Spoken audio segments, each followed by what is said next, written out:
Le bar des supporters sur Maritima, le dernier de la semaine. Pas de match ce week-end puisqu'on est en pleine trêve internationale. On est en direct aujourd'hui avec Jacques Bail. Comment ça va mon Jaco ? Ça va très bien les amis. Steph Martins pour le dernier jour de la semaine qui a enchaîné, Steph, cette semaine. On enchaîne toujours un plaisir.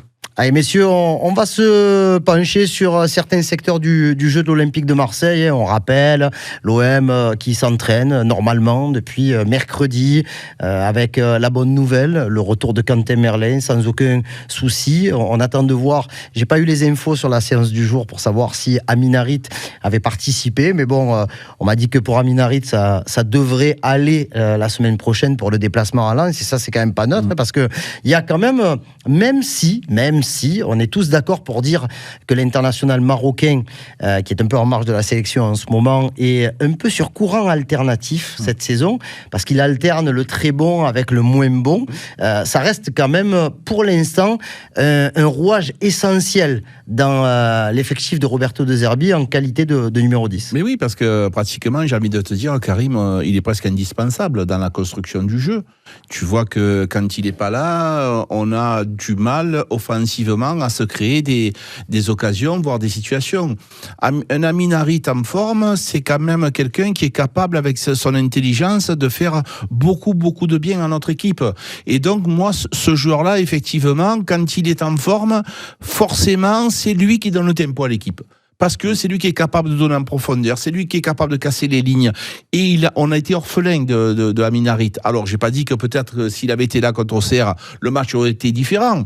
Mais peut-être parce que Luis Enrique à ce poste-là, il a été, c'est pas sa faute, transparent, translucide. Donc c'est vrai qu'Amin Harit, on en a vraiment besoin. Alors pour l'instant, j'ai pas vraiment de match référence qui me vient à l'esprit, mais quand on pense à Brest, quand on pense à Toulouse, quand on pense à Montpellier, Lyon est un match totalement à part.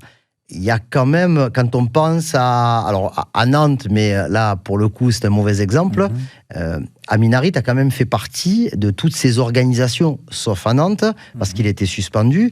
Et dans le jeu de possession à l'extérieur, il a quand même été un des garants du jeu de l'Olympique de Marseille, avec des stats, avec des buts, alors qu'à domicile, pour lui aussi, c'est un peu plus compliqué comme les autres. Oui, mais voilà, parce qu'on a déjà essayé de l'expliquer à plusieurs reprises dans cette émission. C'est qu'à domicile, on doit faire beaucoup plus le jeu. Et cette équipe-là a des compétences exceptionnelles à l'extérieur, parce que l'équipe qui te reçoit va être obligée de construire un peu plus parce qu'elle est devant son public. Elle ne peut pas mettre le bus à 11 derrière et attendre. Et donc, elle a cette force-là d'aspirer l'adversaire pour mieux le prendre en compte. Et c'est clair que quand il faut faire le jeu à domicile, on l'a vu encore le week-end dernier face à Auxerre, tu n'arrives pas à faire 3 passes. Il n'y a personne dans le cœur du jeu. C'est pour ça que je rejoins Jaco. Oui, un Amin Harit, même à 60-70%, il peut t'apporter que du mieux dans cet effectif-là. Et surtout dans ton secteur offensif. On voyait Rabiot, Heubière, comme il a dit, Luis Enrique était complètement transparent. Donc ils étaient tellement bas qu'il n'y avait pratiquement aucun ballon qui arrivait dans l'axe. Cette semaine, ça a fait 2 ans qu'Amin Harit a eu sa terrible blessure à Monaco. C'était le 13 novembre 2022 à Louis II. 2 ans, est-ce que c'est ça y est? Est-ce qu'on peut parler quand même maintenant d'autre chose que du retour de blessure d'Amin Harit? Il y a quand même une saison pleine qui a été effectuée la saison dernière. Là, on est quand même sur un exercice où on devrait pouvoir...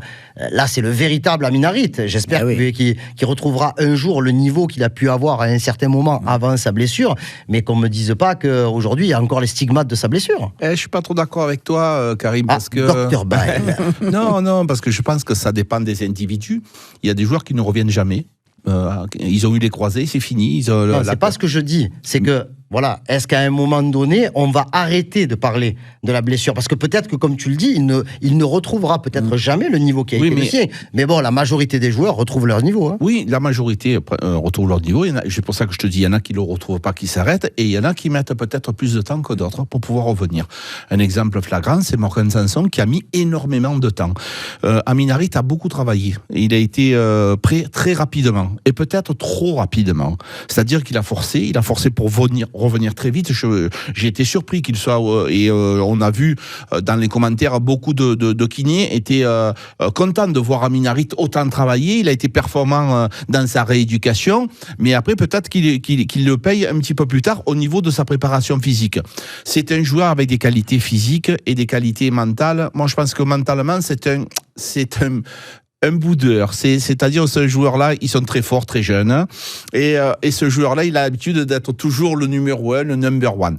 Là, aujourd'hui, il est plus le number one, il faut le caresser dans le sens du poil, Amin Harit. C'est un joueur qui a des qualités, pour moi, exceptionnelles. Ouais, tu peux donner, c'est ma façon de penser. Mais il n'est jamais venu à l'Olympique de Marseille en qualité de numéro 1. Quand il est arrivé à l'OM, il y avait Dimitri Payet. Mais justement... Mais frérot, c'est des joueurs il faut justement, c'est des joueurs qui ont été comme ça en haut de l'affiche. Et si tu les fais venir, il faut les aider. En leur disant, tiens, à l'OM, tu n'es peut-être pas le numéro 1, mais je compte sur toi. Tu es capable de me changer le cours d'un match. Tu vois, tu dois avoir des discours différents avec chaque joueur. Ce sont des hommes différents. C'est ce qui a été fait. Oui, mais je pense qu'il y a forcément quelque chose à faire sur Amin Harit. Moi, ce qui me fait peur, c'est que... Attends, je finis. C'est un sentimental, à mon avis. Moi, ce qui me fait peur, c'est que je pense pas que ce soit au niveau de la blessure, parce qu'avec les médecins qu'il y a, le suivi qu'il y a, il a le feu vert depuis pas mal de mois. C'est peut-être plus, dans la tête. La peur de se reblesser, de se refaire mal. Donc, du moment, et on en parlait juste avant, en off, du moment où dans ce monde-là, où tout le monde est au taquet, où c'est des athlètes, si tu vas un peu moins fort, si tu vas avec un peu moins d'intensité, eh ben, tu as ce contrôle qui est raté, tu prends pas le ballon au bon moment, tu es toujours un petit peu en retard, parce qu'il faut pas oublier quand même le choc qui s'est pris à Monaco. C'est un bulldozer qui lui est rentré dedans. Il faut se rappeler où elle était la rotule. Et après, il y avait le documentaire qu'avait fait l'Olympique de Marseille, qui était tout simplement exceptionnel. Et c'est là où tu vois que le mec, il en a bavé pendant des mois et des mois et des mois, à souffrir. Donc ça, qu'on le veuille ou pas, qu'il soit revenu à 100%, que les kinés lui disent, t'inquiète, le genou, c'est du béton. Dans la tête. 2 ans, les amis. Certains joueurs, comme disait Jaco, peut-être que dans la tête, tu as toujours cette petite crainte. Moi, j'ai pas l'impression qu'il ait cette appréhension. Hein. Franchement, hein, il en a pris des pètes depuis qu'il est revenu, hein, parce qu'il suffit juste de regarder le tacle du jeune Zodic à Montpellier, qui aurait pu lui faire très mal. Mais tu vois de suite que tu as vu le visage de suite. C'est normal. Oui, t'as vu, c'est une agression. C'est une agression. Oui. Et c'est pas pour rien que je crois qu'il a pris 3 matchs fermes, le jeune Montpellierin. Mais bon, dans tous les cas, moi, aujourd'hui, j'ai envie qu'on parle plus d'Amin Harit, le footballeur, le créateur, celui qui a réussi à montrer des choses que Roberto De Zerbi n'attendait pas cet été, puisque si l'OM a recruté Valentine Carboni, c'est que dans l'idée du coach et même de la direction, Carboni devait être à terme le dépositaire du jeu de l'Olympique de Marseille. Mais cet été, Amin Harit a quand même semé le trouble dans l'esprit de Roberto De Zerbi, puisqu'à un moment donné, on a parlé d'un éventuel départ d'Harit, et au final, il était comme Là, il était numéro 1 dans l'esprit, avec quelque chose qu'il n'avait pas la saison dernière. C'est déjà une ligne de stats qui est déjà soignée, avec des buts marqués, avec des passes décisives, déjà plus que la saison dernière. Donc là, il a été freiné. Déjà, il a été sacrifié à Lyon après l'expulsion de Leonardo Balerdi. Ensuite, il a enchaîné un mauvais match à Strasbourg. Ensuite, il a payé, puisqu'il est rentré à l'entrée du temps additionnel contre Angers. Et c'est sûr que la suite, Montpellier, il fait quand même un match très, très, très correct. Mais j'ai l'impression que ce match-là, il n'est pas significatif du niveau de l'Olympique de Marseille, parce que Montpellier était en perdition, même si l'OM a gagné 5-0. Et après, il y a ce geste contre le Paris Saint-Germain qui entraîne une suspension, avec ensuite une petite gêne au mollet gauche. Donc voilà, dans quel état on va le retrouver physiquement, on pense que ça va aller, et mentalement, il est armé pour reprendre le leadership et porter ce numéro 10 qu'il ne porte pas dans le dos. C'est difficile. Les gens, et tout le monde doit comprendre qu'un footballeur, c'est un athlète. C'est pas un joueur de football, c'est un athlète. Et pour pouvoir être athlète, il faut être performant dans tout. Physiquement, mentalement, psychologiquement, il y a plein de choses qui te permettent d'être un athlète. Et quand les curseurs ne sont pas en haut sur un truc, eh ben tu es en difficulté. Et Amin Harit, il a encore ce petit curseur qui n'est pas complètement en haut. Voilà, parce que il est sur courant alternatif. Il y a des matchs où il est très intéressant. Il y a des matchs où il n'arrive pas à repartir de l'avant. il y a des matchs où il se sent frustré parce que c'est difficile le rôle qu'on lui donne. Hein. Il est dépositaire pratiquement du jeu, il est tout seul dans l'axe. C'est assez complexe et compliqué. Moi, je ne défends pas bêtement Amin Harit. Je dis juste que c'est un joueur que j'adore depuis très longtemps parce que il a un talent à l'état pur, il a cette qualité de passe. Alors évidemment, on ne peut pas encore le comparer à Dimitri Payet qui avait lui, c'est pour moi. Je dis même qu'on ne pourra jamais le comparer à Dimitri Payet. Il avait une qualité largement exceptionnelle. Oui. Et donc voilà, mais il a le même poste. Donc forcément, on est obligé de les comparer. Mais c'est quand même pas mal, Amin Harit, en tant que numéro 10. Oui. Moi, je pense que il lui manque encore psychologiquement. Moi, je rejoins Steph sur la peur d'avoir mal.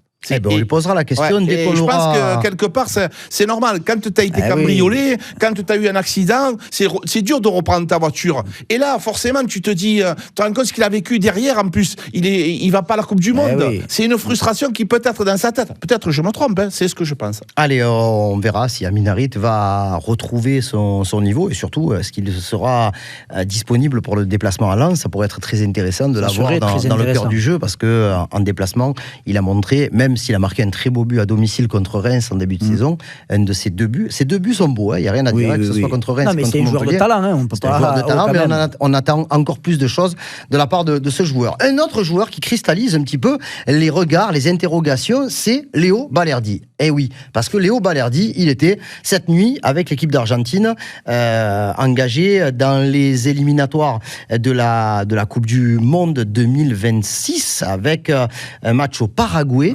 Un match perdu par l'Argentine et une entrée à la mi-temps de la part de Balerdi qui fait couler quand même beaucoup d'encre parce qu'on a l'impression que le Léo Balerdi de cette nuit avec l'Argentine est un petit peu dans la même lignée que celui que l'on voit en ce moment à l'Olympique de Marseille. Il y a beaucoup d'espoir objectivement fondé sur le capitaine actuel de l'Olympique de Marseille, mais avec une préparation tronquée un peu par une blessure en début de championnat, ce fameux carton rouge qui lui a gangréné un petit peu la tête à Lyon d'entrée de jeu. Là, on a quand même l'impression que le défenseur argentin, âgé de 25 ans, est un peu en difficulté. Oui, il retombe un peu dans ses travers. Voilà, après, on voit qu'il n'est pas bien mentalement. Techniquement, tu vois sur la faute il est en retard, après coup franc, il y a faute de malchance aussi, coup franc, il est aussi en retard, le ballon lui passe au-dessus, il capte moins la trajectoire du ballon, tête, but. Donc oui, clairement, tu rentres, 1 minute après, tu fais la faute, il y a but derrière et l'Argentine perd.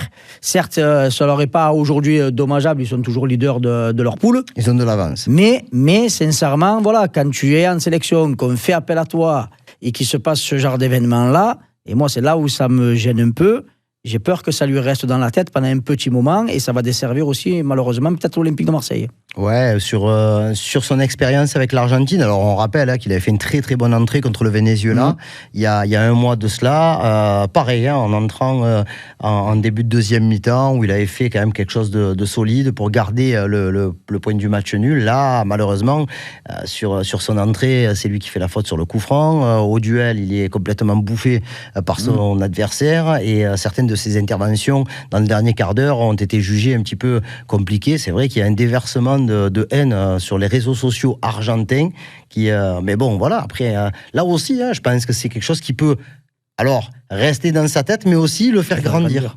Alors Balerdi, il est dans un tournant de sa carrière. Balerdi, jusqu'à présent, ce n'était pas un international, ce n'était pas le capitaine olympique de Marseille. Il y a beaucoup de choses qui ont changé. C'est devenu pratiquement le patron à l'OM. Pas pratiquement, donc le brassard à l'OM. C'est pas arrivé un peu trop vite, ça ? Exactement. Tout ensemble, il faut le gérer. Il faut aussi. C'est pour ça que je te dis, nous, c'est facile de l'extérieur de juger et de dire il est ceci, il est cela. Ce sont des êtres humains. Il y a beaucoup de choses. Donc il faut gérer tout ça, il faut gérer et le digérer. Et lui, en plus, c'est un sentimental, c'est un garçon avec beaucoup d'énergie, débordante, à plusieurs reprises. C'est sentimentaux dans ton équipe, ils vont faire une équipe de romantique, là, c'est pas possible. Tu as des gens qui sont plus fragiles que d'autres. Et donc lui, ce joueur-là, il a beaucoup d'envie, beaucoup de passion. Donc, il y a une charnière à passer. Il y a un moment difficile. Alors, c'est dans la progression. Il y a des gens qui le digèrent plus facilement que d'autres. Il y a des gens qui sont difficilement bougeables, on va dire. Je vais te donner un exemple, Karim. Un joueur que j'ai connu qui était excellemment bon, qui s'appelle Johan Kourcuff. Johan, il n'est pas arrivé à passer ce truc-là. Et je m'autorise à dire, j'ai eu une conversation de plus de 3 heures avec ce garçon. Et Johan, il n'était pas fait pour être une star. Donc, il me dit, je n'arrive pas à avoir ce statut. Et tout le monde s'intéressait à lui, et l'équipe de France, et le futur Zidane, et le ceci, et le cela. Eh bien, tout est allé à l'envers. Les blessures se sont enchaînées, et Johan, il est allé de moins en moins bien, parce que c'est un joueur hyper talentueux. Donc, tu vois, il faut Balerdi, je le sens différent. Moi, voilà, Balerdi est différent. Tu vois, mais c'est pour ça que pour te dire qu'il y a des joueurs qui sont différents. Balerdi aura les capacités de le faire. Mais soyons un petit peu patients. Il y a beaucoup de choses qui se sont passées pour lui. Je ne relance pas de débat, ne me prêtez pas des propos que je ne veux pas tenir, mais est-ce que c'était pas plus facile pour lui, la saison dernière, de jouer, et la saison d'avant, avec un Chancel Mbemba qui était quand même très expérimenté, beaucoup plus âgé, qui avait joué beaucoup de matchs de Ligue des Champions, notamment avec le FC Porto, qui a gagné des titres au Portugal, qui est peut-être aujourd'hui le meilleur joueur de son pays. Après, je parle pas je veux pas remettre sur le débat pourquoi Mbemba joue pas. Oui. C'est pas ça, parce que voilà, pour moi, il ne jouera plus. Je te rejoins à 2000%. Voilà. Et je suis content que tu me poses cette question. Dis-le. À 2000%. Elle me régale, celle-là. Pourquoi ? Parce que moi, le premier, je l'ai dit, ce que tu viens de dire là, ça a été trop vite. Et en ce moment, il est sur courant alternatif. Pour moi, il est encore trop jeune. Il a encore besoin d'avoir un défenseur central à ses côtés avec de l'expérience, qui a de la bouteille, qui va pouvoir le canaliser, qui va pouvoir le calmer, qui va pouvoir le faire progresser tranquillement. Là, j'ai l'impression que tout va trop vite et j'ai l'impression qu'il arrive au niveau du plafond. Et tant qu'il n'aura pas quelqu'un à côté de lui qui a vraiment de la bouteille, un défenseur central entre 29 et 32-33 ans, qui a bourlingué un peu de partout, qui a même une vingtaine-trentaine de sélections, qui a joué des gros matchs de Ligue des Champions, il lui faudra ce genre de joueur-là. Et déjà de 1, pour l'Olympique de Marseille, parce qu'à aujourd'hui, je me répète, je radote tous les jours, mais défensivement, malheureusement pour moi, on est trop faible. Et de 2, pour le faire vraiment progresser. S'il n'a pas cela, je pense qu'il aura vraiment du mal à passer le niveau supérieur. Allez, on espère que Léo Balerdi va récupérer, et j'espère même pour lui qu'il va jouer rapidement avec l'Argentine pour essayer de gommer un petit peu ce qui s'est passé. Messieurs, on n'en a pas parlé hier, je ne sais pas si c'est un épiphénomène ou pas, mais bon, lors de la commission de discipline de mercredi soir, il y a quand même eu cet incident qui a été mis en dossier, en instruction, le jet du projectile, je pense, involontairement dirigé vers Ambre Godillon, à qui on a apporté notre soutien. Mais bon, à un moment donné, voilà, il faut reconnaître quand l'acte est volontaire, si c'était dirigé contre elle. Moi, je peux vous dire que notre ami Valentin Rubataz, qui travaille au service presse de l'Olympique de Marseille, le projectile est tombé à quelques mètres de lui. Ça aurait très bien pu être lui qui le prenne dans la tête, et on en aurait beaucoup même parlé, je pense. Donc, voilà, est-ce qu'il y a des choses pour toi qui sont à craindre, même si tout est possible avec la commission de discipline, mais bon, le dossier est en instruction. Logiquement, mercredi prochain, on devrait avoir une réponse, mais ils vont pas donner un huis clos au Vélodrome, fermer la tribune Jean-Bouin, je le crois pas. Donc, qu'est-ce qui peut arriver à l'OM ? Je pense qu'il n'y aura rien, parce qu'il y a des images qui prouvent que ce n'est pas un geste fait exprès, fait sciemment. Donc, à un moment donné, tu peux expliquer, oui, ce qu'il a fait le monsieur, c'est idiot, parce ou la dame. Et donc, ce projectile lancé, tu sais que tu peux faire mal, il faut faire très attention, on ne lance pas des choses, ça c'est inadmissible. Je pense qu'ils donnent les images et punir la personne du stade pendant X temps, ça jusque-là. Après, je suis pas sûr, moi, qu'ils arrivent à remonter mais je ne pense pas que ce soit fait volontairement, parce que sur la vidéo, tu vois bien que ça retombe sur la bâche, et après ça non, mais celui qui lance, c'est pas fait volontairement. Mais ça, tu sais pas. Nous, avec Karim, on ne lance rien. Oui, mais sur la bâche, on prend des choses, on est sur Mars, on est. Non, mais ça fait rien. Tu dois pas lancer un truc, même si c'est sur elle, tu peux lancer. Mais je te dis pas qu'autant ça a été fait sciemment, comme tu l'as dit. Non, mais tu ne dois pas lancer quelque chose. Voilà. Sciemment ou pas sciemment, il y a une poubelle. Si tout le monde y jette ce qu'il a dans les mains, on ne s'en sort plus. Le téléphone, tu peux tout jeter. Donc voilà. Ça jusque-là, ce sont des choses qui sont inadmissibles. Tu dois pas le faire, tu dois pas jeter. Mais par contre, après à un moment donné, il faut pas en faire un fromage. On lui a apporté tout notre soutien parce qu'il faut le faire. C'est pas normal d'avoir un truc comme ça. Mais il faut raison garder et regarder ce qui s'est passé et dire, bon, moi, c'est vrai que bon, c'est pas fait sciemment. Excusez-moi de revenir là-dessus, mais ce qui s'est passé à Lyon, ça m'a fait doucement rire. Le président de Lyon qui descend avec le bouquet de fleurs. Oh les gars, il faut que tout le monde se détende là. Hein, on a bien vu. Lyon qui passe aujourd'hui devant la DNCG. On va voir un peu ce qui va se passer. Est-ce qu'il est arrivé avec un bouquet de fleurs devant la DNCG? Il faut qu'il arrive avec une semi-remorque de fleurs. Qu'il aille en Hollande chercher des tulipes. Il faut pas faire toute une histoire là où il n'y a pas grand-chose. Comme on l'a dit, on lui donne tout notre soutien parce que voilà, se recevoir quelque chose au niveau de l'œil, ça fait jamais plaisir. Et au contraire, on lui souhaite tous notre bon rétablissement. Mais après de là, en faire toute une histoire, il faut arrêter au bout d'un moment et il ne faut pas surinterpréter les choses. Voilà, c'est tout ce que j'avais à dire. On termine cette émission, Jaco, en 30 secondes. Francis Raël. Abominable. Comme l'homme des neiges. Ah, c'est l'abominable homme des neiges. Insupportable. On est en train de tuer le football. Les gars, mais vous avez vu ce match? Je regardais ça, je me dis, mais jusqu'à quand on va regarder ce match aussi pourri, cette façon de jouer de Didier Deschamps? Moi, je veux dire stop. Au revoir, monsieur Deschamps, s'il vous plaît, remettez-nous du cœur dans l'équipe de France, remettez-nous de la joie. Il n'y a plus rien qui va, Karim. Les arrivées, tu as vu que maintenant, leur clownerie, ça a cessé, hein, parce que jusque-là, c'était n'importe quoi. Et les matchs... Koundé, il est venu avec une survette. Oui, mais ça va. Et des crampons vintage. N'exagérons pas. Quand l'autre est arrivé avec la moustiquaire, on était devenu, c'est du grand n'importe quoi. Donc là, il y a vraiment des choses à dire, il y a vraiment des choses à faire. Ne nous prenez plus notre équipe de France en otage. Allez, c'est terminé pour le bar des supporters de ce vendredi. Pas de match ce week-end, mais bon, on essaiera bien de revenir avec force et courage lundi pour la prochaine émission. Merci beaucoup, messieurs. Un bon week-end à vous. Merci de même. Merci, mon ami. Une bise à Marc Galli et on se retrouve lundi à 18h pour le premier bar des supporters de la vie d'après, puisque la vie d'après, c'est Lens-Marseille et ça sera le 23 novembre.